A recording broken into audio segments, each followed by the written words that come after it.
como nuestra compañera de todos los miércoles. Este programa es todos los miércoles, ya ella no es invitada. Este es el programa de la doctora Cristina Balinotti, psicóloga, conferencista. Muchas gracias. Está en todos los medios. Igual yo me pongo un poco celoso, porque es muy raro el día que yo no la vea. Porque yo la felicito, de verdad. Porque si hay una persona que de verdad le dedica esfuerzo y tiempo y trabajo para ayudar y servir a la comunidad, es la doctora Cristina Balinotti. No tengo duda de eso, doctora. Y gracias a Dios está triunfando y se lo merece, de verdad que se lo merece todo. Porque el esfuerzo se premia así, con que el público la escuche y se sienta seguro de y esto es importante, porque los consejos, muchas personas lo dan con el deseo de ayudar, pero hay veces que sale peor el consejo que buscarle la solución al problema. Y la doctora, la verdad que hasta ahora, no es como, y no quiero poner a la doctora como el doctor Fauci, que tiran en la diana a ver para cuándo dan en la diana y determinan lo que hay. Quizás el doctor Fauci, doctora, y le voy a ver si la puedo comprometer públicamente, se le puede hacer a la distancia un estudio psicológico al doctor, porque él se mueve mucho en cuanto al coronavirus se refiere, y a veces dice cosas que después las desdice, y ahí es donde nos crea a todos nosotros un problema serio. Ya terminé con el doctor Fauci, era nada más para ver si es posible hacerle un estudio ligero, para ver si lo podemos comprender. Y hoy, en el tiempo en que estamos viviendo, sin lugar a dudas, con pandemia, aunque sin pandemia también lo tenemos, es vivir en la incertidumbre. ¿Qué es la incertidumbre, doctora? Bueno, la incertidumbre es esa sensación que produce la necesidad de una respuesta rápida a un problema acuciante, cuyo contenido es completamente confuso y ambivalente. Estamos como ahora ante una gran incertidumbre y entonces necesitamos esa respuesta rápida porque si no entramos en ansiedad. Esta es la razón por la cual vemos tantas noticias, leemos tantos periódicos, queremos realmente encontrar una respuesta a esto. Y la respuesta sería, bueno, ¿cuándo va a terminar? ¿Qué es lo que va a pasar? ¿Por qué las cosas y las noticias son tan dispares de un día para otro? Pero déjame decirte que el ser humano le dispara la incertidumbre, a pesar que la incertidumbre nació paralelamente con el nacimiento del hombre, del Homo sapiens sapiens, ¿no? De quienes somos hoy. ¿Por qué? Porque el hombre se siente muy bien dentro de lo que es la zona de confort. Y entonces vamos a la primera gráfica y vemos allí la zona de confort. Que confort así escrita es en español, confort con M es en inglés. Vemos a este señor, que lo hemos visto en pandemia también, en las calles, adentro de una burbuja caminando. ¿Cuál es la zona esta de confort? La familia, los amigos, la casa, el auto, todo lo conocido, esa circularidad que todos los días hacemos lo mismo y es nuestra zona de protección, nuestra zona de confort. Pero fíjate que el confort es una burbuja imaginaria que nos ofrece seguridad y sensación de control ante la incertidumbre, pero es imaginario. Fíjate que la meta de la biología es justamente encontrar sobrevivir, encontrar la manera de sobrevivir. Y la meta de la psicología es la seguridad. De modo que adentro de nuestra burbuja de confort, con nuestra familia y nuestros muebles conocidos, nuestro escritorio, inclusive en el trabajo, nos movemos allí, sobrevivimos con mucha seguridad y tranquilidad. Porque afuera de esa zona, como vemos ahora en la gráfica, hay muchos interrogantes, hay muchas cosas y está la zona de incertidumbre. Fíjate que la incertidumbre tiene dos niveles. Y esto es algo interesante que he desarrollado a través de las investigaciones. Fíjate, en la segunda gráfica vemos que hay... Si nuestro director nos puede poner la segunda gráfica, ahí está.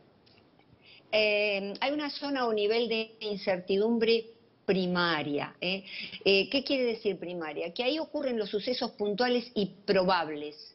Probables, ¿por qué? Porque hay algo racional que me puede decir, ya ocurrió, ¿verdad? Y entonces vemos que está la discapacidad, el divorcio, la enfermedad, le tenemos miedo a eso. Accidentes, emigraciones forzadas, muerte propia o muerte de quienes amamos. Y entonces todo eso nos amenaza en el fondo y nosotros en nuestra zona de confort no queremos saber nada con todo eso, pero sabemos que existe porque le ha ocurrido a amigos, a familiares lejanos e inclusive a nosotros mismos. Entonces nos protegemos. Esto quiere decir que afectan al individuo solamente y a su familia.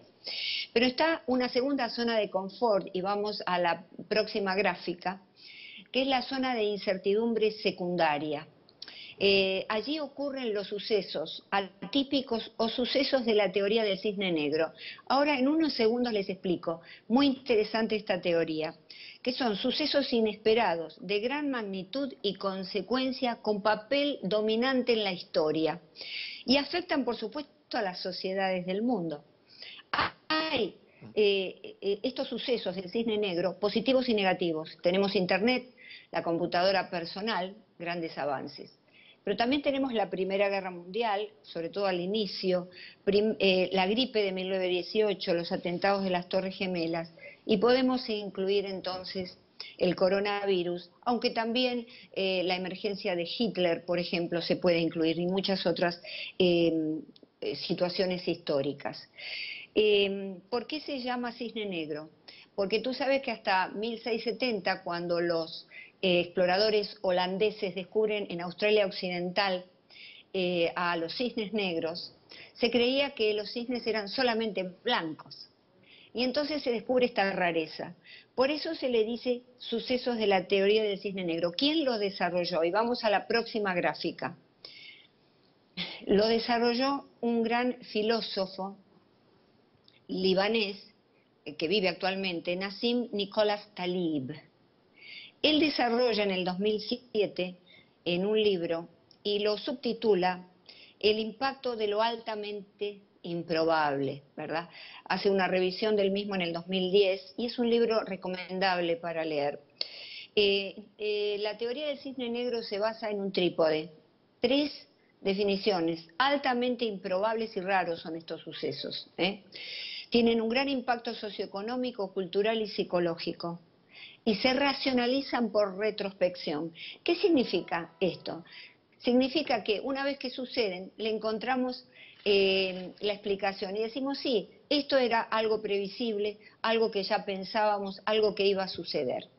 Pero en realidad no es una prospección, no es algo a futuro, sino que es del pasado, lo hacemos desde el pasado, porque en realidad no lo hemos podido prevenir porque el suceso ocurre. Entonces, como resumen, en la próxima gráfica vemos 3 niveles. Está la zona de confort, donde quiero que ahí quedarme y que no me suceda nada. La zona de incertidumbre primaria, los sucesos probables que podrían afectarme, con sus cisnes blancos, la muerte, los accidentes, las cosas que afectan al individuo y a la familia. Y en una tercer círculo, la zona de incertidumbre secundaria, los sucesos posibles. La diferencia con probable, el vocablo posible, significa que puede suceder o no, que es una cosa rara, pero puede suceder. Y allí están todos estos cisnes negros, estos acontecimientos sumamente extraños. Entonces, ahora, en medio de la pandemia, que el coronavirus, que podemos integrarlo dentro de lo que es el cisne negro, un evento del cisne negro. Vamos a la próxima gráfica y nos preguntamos cómo gestionar la incertidumbre.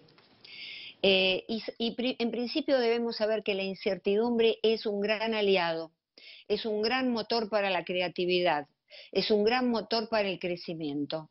Y que el miedo no surge de la incertidumbre, sino que surge del rechazo a enfrentarla.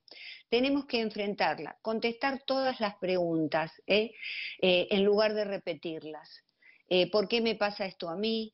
¿Y ahora qué voy a hacer yo con mis chicos? No tengo trabajo. Nos quedamos en la repetición de las preguntas, pero no vamos al terreno de las respuestas, que esto es lo que yo les propongo. En las respuestas aparecen nuevas posibilidades. Hay un proceso de autorreflexión, desarrollamos la resiliencia. Eso es muy importante, porque no hay que victimizarse, ese es otro punto, sino que no somos víctimas de esta situación, somos victoriosos, porque de alguna manera podemos salir adelante. Lo hemos visto en muchos casos, personas que han desarrollado pequeñas empresas haciendo máscaras, por ejemplo, o tapabocas o mascarillas para esta emergencia. Personas que, bueno, surgieron haciendo cosas y trabajando más que antes, es autorreferencial, pero por ejemplo, siempre tenía la idea de poner un pequeño estudio, un pequeño lugar en casa, y no lo hacía. Gracias al coronavirus desarrollé toda una creatividad y de allí surgieron otras cosas más importantes.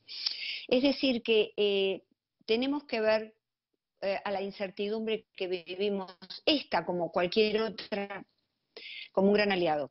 Y ayuda, como digo siempre, a alguien cuya situación sea peor que la tuya, porque allí desarrollamos la autoestima. Entonces, la autorresiliencia es justamente enfrentando esta situación con ideas creativas para mi vida, un negocio, algo para hacer que no había hecho antes. Y por supuesto, ayudando a los demás, enfrentamos y desarrollamos, no enfrentamos, sino que desarrollamos la autoestima. Esto que solamente nos dan los demás, pero cuando nosotros nos acercamos a ellos, ¿verdad? Si es que tenemos una autoestima básica, bien desarrollada, fuerte en nuestro hogar, ya que hay dos tipos de autoestima, ¿verdad? De modo que estas son básicamente los consejos para gestionar la incertidumbre y cosas que tenemos que saber en torno a la incertidumbre. Porque el conocimiento es poder y parece una frase hecha, pero el conocimiento es lo que nos va a llevar a superar de una manera mucho más exitosa situaciones como esta, Ya. Luis. Doctora, ayúdenos. Sí, no, hay que tener la certeza que el control es solo una ilusión. El problema es que queremos controlarlo todo. Y entonces, en lugar de relajarnos y entrar en una zona de confort interior, espiritual, queremos conocerlo todo y queremos conectarnos con todo y queremos controlarlo. El control es una ilusión, es muy poco lo que podemos controlar y a eso nos tenemos que abocar.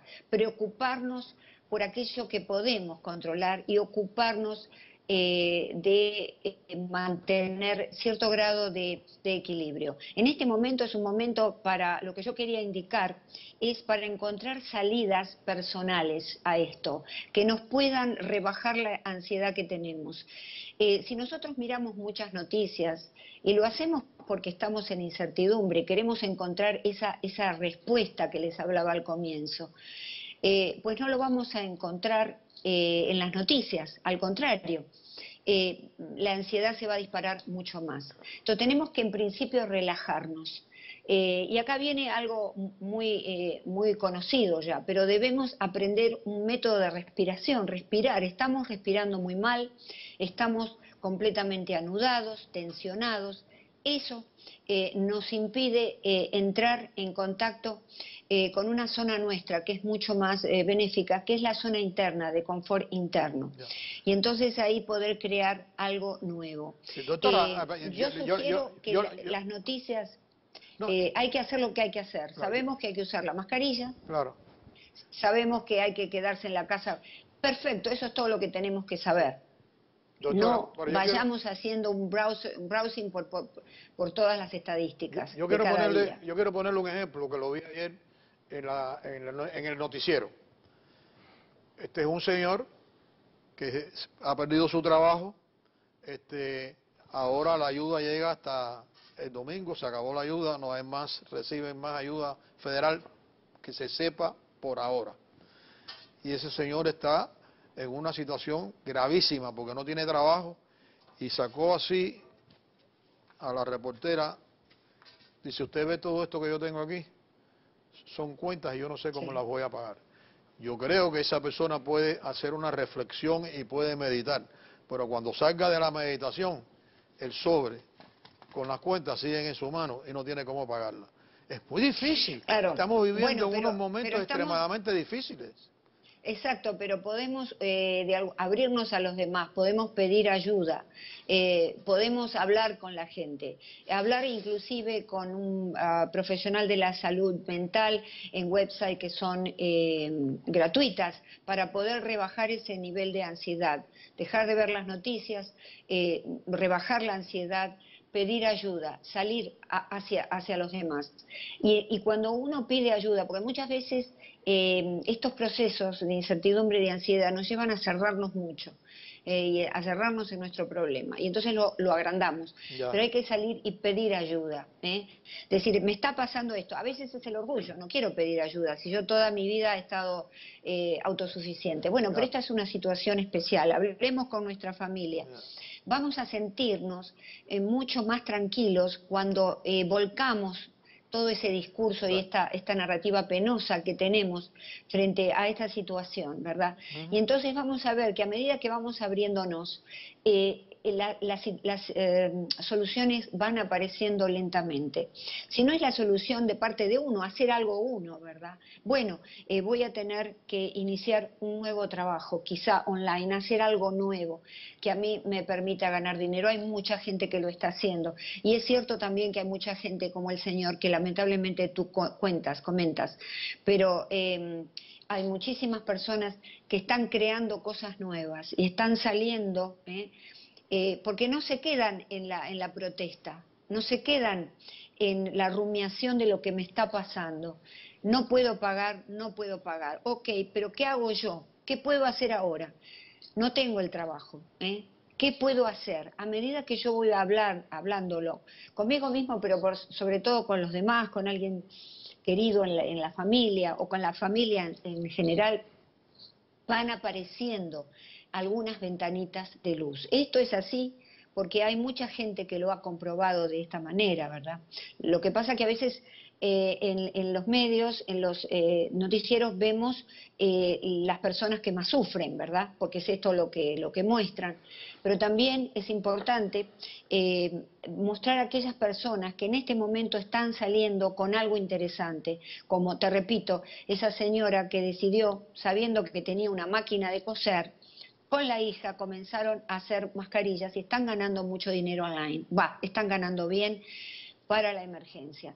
Y entonces creo que es esto lo que tenemos que hacer, dejar de lamentarnos y ver qué es lo que hacemos. Y yo sé que es un paso dificilísimo y gigante, pero una vez que lo hacemos nos hace sentir muy bien, Luis. No tengo duda de eso, pero también hay que sentarse en la otra silla y mirar el problema. Sin duda. Sin duda. Del lado de acá, y si no se mira es muy difícil. No todo es... Bueno, pero yo me pongo en los zapatos de este señor, porque todos hemos pasado por situaciones feas, económicas, espirituales, emocionales. Ya usted lo dijo, hemos pasado todos los días. Luis, diga usted, doctora. Mira, yo lo que voy a proponer, porque claro, lo tuyo es un argumento con circularidad y aparentemente, bueno, no salimos. Yo lo que propongo es hacer un programa, probablemente un miércoles, en donde encontremos personas que han salido adelante, personas que en medio de esto han encontrado una forma de gestionarlo. Como dice el doctor Llamo, bueno, viendo qué voy a pagar primero, qué voy a hacer. Hay muchas personas, y no salen en los medios, que están solucionando este problema haciendo uso de Internet. Hay un grupo de personas, por ejemplo, que creó una publicadora de libros, hay otra que creó lo de las mascarillas, hay otras tantas que están haciendo clases por Internet, clases pagas por Internet porque tienen algún dominio en un área o son profesores. Hay que traer a un programa esta gente. ¿Por qué? Porque tenemos que dar esperanza. Si nosotros pintamos la situación negra, negra, negra constantemente, entonces no le damos a la gente esperanza, y lo necesitamos, porque hay muchas personas que están en curso de suicidio, como yo hablé en un programa, no aquí, en un noticiero, pero hay muchas personas que, y entonces si nosotros les mostramos una situación oscura, de alguna manera ellos tampoco ven la salida. Por eso debemos hacer un programa donde vengan personas o donde haya personas que dan sus datos, quienes son, que no son inventadas, que están saliendo adelante, y a lo mejor eso los puede inspirar a todo ese grupo que en esta situación se encuentra tan mal, y coincido con el doctor Llamo, evidentemente cuando uno está pasando algo personal, que todos hemos pasado, nadie está exento, nadie es perfecto, el problema es anormal, es una situación anormal que estamos viviendo, aunque se presente en nuestra zona de incertidumbre primaria, como hablábamos antes, Luis. Bueno, yo lo